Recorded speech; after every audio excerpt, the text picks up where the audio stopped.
আসসালামু আলাইকুম প্রিয় পাঠক। ন্যাশনাল টি কোম্পানি নিয়ে জটিলতা নিরসন এখনো হয়নি। এরই মাঝে চা শ্রমিক সংঘের স্মারকলিপি প্রদান। চা শ্রমিক সংঘ বিভিন্ন দাবিতে মৌলভীবাজারের জেলা প্রশাসকের কাছে স্মারকলিপি দিয়েছেন 24 নভেম্বর রবিবার। সরকারের মালিকাধীন ন্যাশনাল টি কোম্পানি লিমিটেডের 12টি চা বাগানের শ্রমিকদের 3 মাসের বকেয়া মজুরি ও রেশন পরিশোধ এবং প্রায় 19 মাসের বকেয়া পিএফ চাঁদা জমা প্রদান সহ বিভিন্ন দাবিতে চা শ্রমিক সংঘ মৌলভীবাজার জেলা কমিটি এই স্মারকলিপি প্রদান করেন। চা শ্রমিক সংঘ মৌলভীবাজার জেলা কমিটির সাধারণ সম্পাদক হরিনারায়ণ হাজরা সহ নেতৃবৃন্দ রবিবার দুপুরে মৌলভীবাজারের জেলা প্রশাসকের মাধ্যমে স্মারকলিপিটি অন্তর্বর্তী সরকারের শ্রম উপদেষ্টা বরাবর পেশ করেন। জেলা প্রশাসক মোহাম্মদ ইসরাইল হোসেন তাদের স্মারকলিপিটি গ্রহণ করে এনটিসির চা শ্রমিকদের সমস্যার বিষয়টি সমাধানের লক্ষ্যে সরকারের ঊর্ধ্বতন মহলের সঙ্গে কথা বলবেন বলে চা শ্রমিক নেতৃবৃন্দকে আশ্বস্ত করেন। এ সময় আরও উপস্থিত ছিলেন চা শ্রমিক সংঘ মৌলভীবাজার জেলা কমিটির সহসভাপতি মধু রঞ্জক, সহ সাধারণ সম্পাদক সুভাষ গৌর, সাংগঠনিক সম্পাদক লক্ষ্মী রানী, প্রচার সম্পাদক কাজল হাজরা, শ্যামল রায়, শত্রুঘ্ন কৈরি।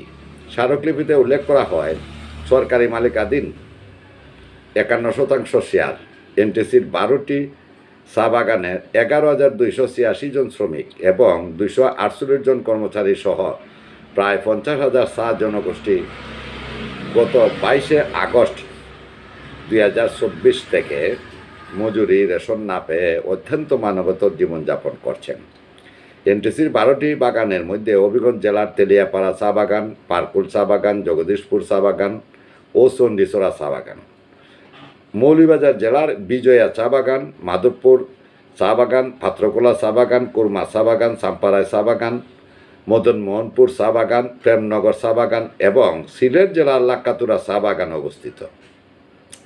এনটিসির বাগানের চা শ্রমিকরা অন্তর্বর্তী সরকারের নিকট মজুরি রেশন পরিশোধের দাবিতে আবেদন নিবেদন করেও কোনো প্রতিকার না পেয়ে বাধ্য হয়ে 1 মাসের বেশি সময় ধরে কর্মবিরতি পালন করে বিক্ষোভ সমাবেশ করছেন, কিন্তু তাতেও সরকারের টনক নড়ছে না।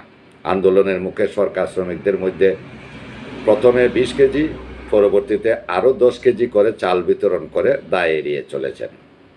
অন্তর্বর্তী সরকারের পক্ষ থেকে বলা হচ্ছে, 5ই আগস্টের পর এনটিসির চেয়ারম্যান সহ বোর্ডের কর্মকর্তা পালিয়ে যাওয়ায় এবং কৃষি ব্যাংক থেকে পর্যাপ্ত ঋণ না পাওয়ায় শ্রমিকদের মজুরি রেশন পরিশোধ করা সম্ভব হচ্ছে না।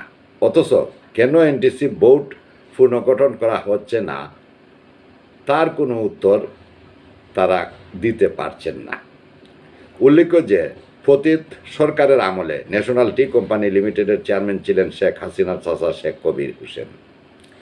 তার আমলে সীমাহীন লুটপাটের কারণে এনটিসির দৈন্যদশায় পতিত হয়েছে। তার আমলে এ কোম্পানিতে গোলাপগঞ্জ জেলার 6 জন ব্যক্তিকে নিয়ে বোর্ড গঠন করা হয়েছিল। একজন ছাড়া বাকি 5 জনই পদত্যাগ করে পালিয়েছেন। যদিও বর্তমানে 10 সদস্যের পরিচালনা বোর্ড পুনর্গঠন হয়েছে, কিন্তু চেয়ারম্যান নির্বাচিত হয়নি।